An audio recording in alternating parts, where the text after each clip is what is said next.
Welcome to week 8 of Bible Studies for Life. It's week 8 of the whole quarter. It's week 1 of a new section, a new study that we're starting today. We finished with Revelation and the 7 churches of Revelation. And so today we're going to dive in to several weeks about the prophet Elijah, just looking at the prophet Elijah's life.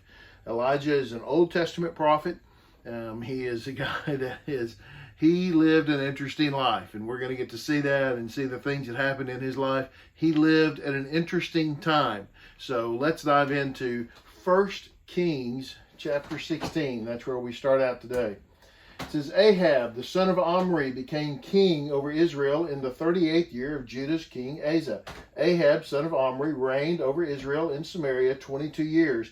But Ahab, son of Omri, did what was evil in the Lord's sight more than all who were before him. Okay, so here's what's going on. The nation of Israel has split into two.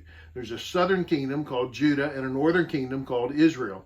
And basically in 1 Kings, they'll go back and forth between the two. So they've already talked about King Asa in Judah, and so now they're talking about these kings in Israel. Now, King Asa reigned a long time in Judah. Obviously, Ahab becomes king in Israel in the 38th year of King Asa. So Asa rules for a long time, and during that time, there are a lot of kings in Israel. Now, if you go back into 1 Kings, you go back, started earlier, for chapter 16, the beginning of it, what you see is a steady progression of kings who are doing evil. And this line, this is kind of a common, it's the structure of Kings, this statement that's made, okay? We tell the name of the king, right? When they became king in relationship to the other nation's king, or the other half of the kingdom, the southern kingdom in this case, king, and how long they reigned. Ahab reigned for 22 years,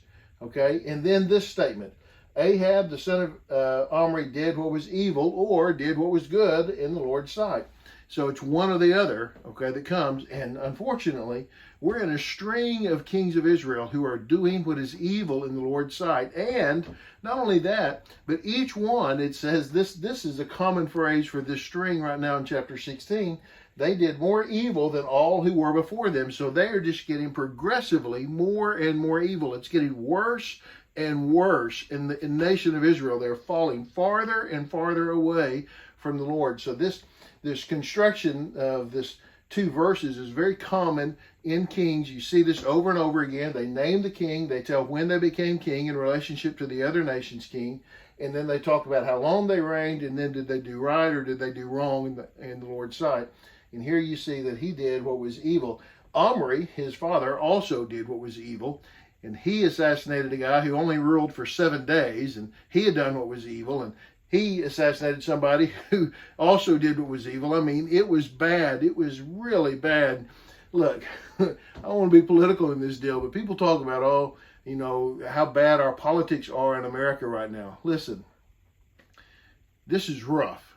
They're murdering to become the next king, and then when they become king, they do evil. Okay, now let's see, what did that evil look like for Ahab?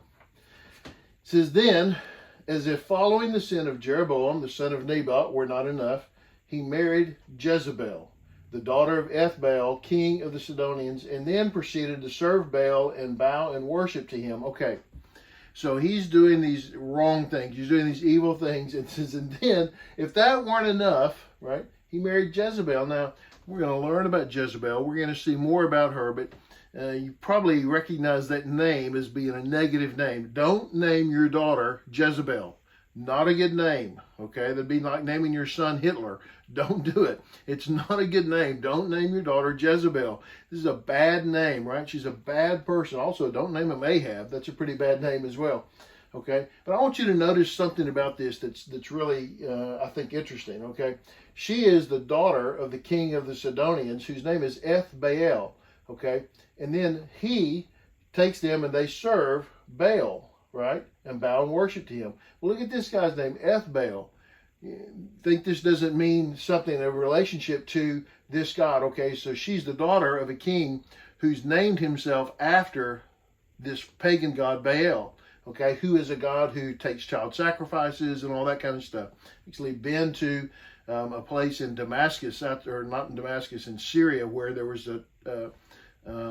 ancient town there that had an ancient altar where they would do offerings to Baal and do child sacrifices to Baal there. So here we are. This is who he's taking him, and now they're going to serve Baal. They're going to bow and worship to him.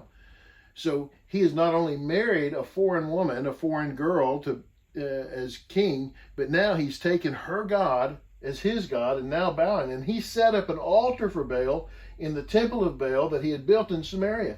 So he establishes the kingship in Samaria, the throne in Samaria. Okay, so Ahab's the one that moves the capital to Samaria. This is the northern kingdom. Judah's capital is still in Jerusalem. The northern kingdom's capital has now been moved to Samaria. That's where his palace is, and he builds a temple there, and he builds this temple for Baal and puts an altar to Baal.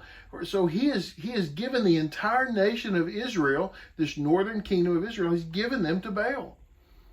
He's turned them over to Baal, okay? And he made an Asherah pole, and Ahab did more to anger the Lord God of Israel than all the kings of Israel who were before him. Okay, we saw this before, that he had done more evil, right? But here, now it's this, look at this expression, he's done more to anger the Lord God of Israel. God is angry with them. He's angry with Ahab. He's angry with Jezebel. And this guy, I mean, God didn't like what was happening before, but now this guy has gone over the top. He has gone way beyond anybody else. The evilness, the deceitfulness, the pagan rituals that are taking place that he is giving the people named Israel, he's giving them to all of these things. So now, chapter 17, now Elijah the Tishbite from the Gilead settlers said to Ahab, "As the Lord God of Israel lives, in whose presence I stand, there will be no dew or rain during these years except by my command." Okay, pretty strong statement, right? I just want you to think about, here's Elijah who is a prophet who has been told by the Lord. Okay, we know this is not Elijah's commandment. This is the Lord's commandment, right? He's been told by the Lord to say this.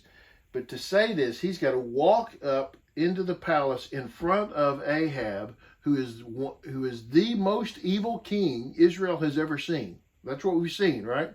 The most evil king they've ever seen. And he has to tell him to his face, God is not going to allow it to rain. There will not even be morning dew anymore for the next years. I mean, that takes guts, doesn't it? That takes courage to stand up in front of a king who you know is evil, who you know has done many evil things, who's married himself into an evil woman and her family and the evil that is there, and they worship foreign gods, and he's going in there and he's saying, let me tell you, God of Israel, where we were in Israel, the God of Israel has said it's not going to rain here anymore. Judgment is falling. God is angry at what you're doing, and there will be no more rain. Not even morning dew here. Wow. All right. So he proceeded to do what the Lord commanded. And Elijah left. This is God told him you need to go and to this certain place, right? Elijah left and lived at the Wadi Cherith. This is like a watering hole, a river or a creek. That may be what we say, a creek, right? Where it enters the Jordan. So these creeks that feed into the river Jordan, where it enters the Jordan. And the ravens kept bringing him bread and meat in the morning and in the evening, and he would drink from the wadi. The Lord took care of him. He said, the Lord told him, you need to go down there. I'll take care of you. I'll meet all your needs. And so that's what he did. I want to tell you what. Elijah was a man of incredible, incredible courage.